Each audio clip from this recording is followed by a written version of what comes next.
పొరుగు రాష్ట్రాలలో కురుస్తున్న కుంభవృష్టి వల్ల కృష్ణమ్మ ఉగ్రరూపం దాల్చింది.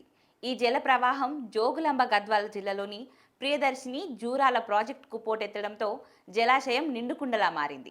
ఎగువన ఉన్న కర్ణాటక, మహారాష్ట్రలో రుతుపవనాలు చురుగ్గా కదులుతూ కుండపోత వర్షాలు కురిపిస్తున్నాయి. ఈ భారీ వర్షాల కారణంగా కృష్ణా నదికి అనుబంధంగా ఉన్న వాగులు, వంకలు పొంగి పొర్లుతున్నాయి.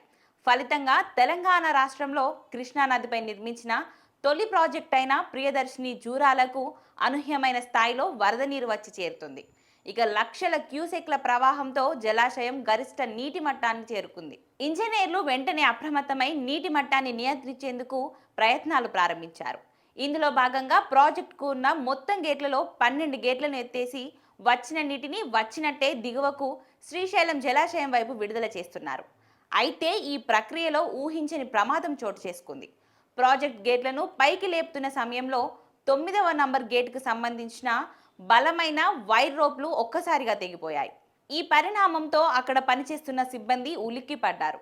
దీనికి తోడు 12వ, 16వ నంబర్ గేట్లు కూడా అత్యంత బలహీనంగా ప్రమాదకర స్థితిలో ఉన్నాయని సమాచారం. ఈ వార్త క్షణాలలో ప్రాజెక్ట్ పరిసర ప్రాంతాలకు, ఆయకట్టు గ్రామాలకు పాకిపోవడంతో ప్రజలు తీవ్ర భయాందోళనకు గురవుతున్నారు. ఇక జూరాల ప్రాజెక్ట్ రోప్ తెగిపోవడం ఇది మొదటిసారి కాదు. గతంలో కూడా ఇలాంటి సంఘటనలు జరిగాయని, సరైన నిర్వహణ, పర్యవేక్షణ లేకపోవడమే దీనికి కారణమని స్థానికులు ఆరోపిస్తున్నారు. ప్రతి ఏటా వరదల సీజన్కు ముందు గేట్ రోప్ వే బలాన్ని పరీక్షించడం, అవసరమైతే మార్చడం వంటి పనులు చేపట్టాలి.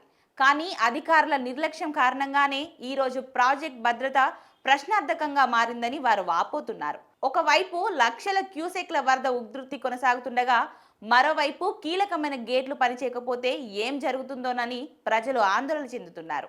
ఒకవైపు గేట్లు పూర్తిగా పనిచేయకపోయినా లేదా అదుపు తప్పినా నీటి విడుదల అస్తవ్యస్తంగా మారి దిగువ ప్రాంతాలు జల దిగ్బంధంలో చిక్కుకుపోయే ప్రమాదం ఉంది. ఈ ఊహే స్థానిక ప్రజలను, రైతులను కంటి మీద కునుకు లేకుండా చేస్తుంది.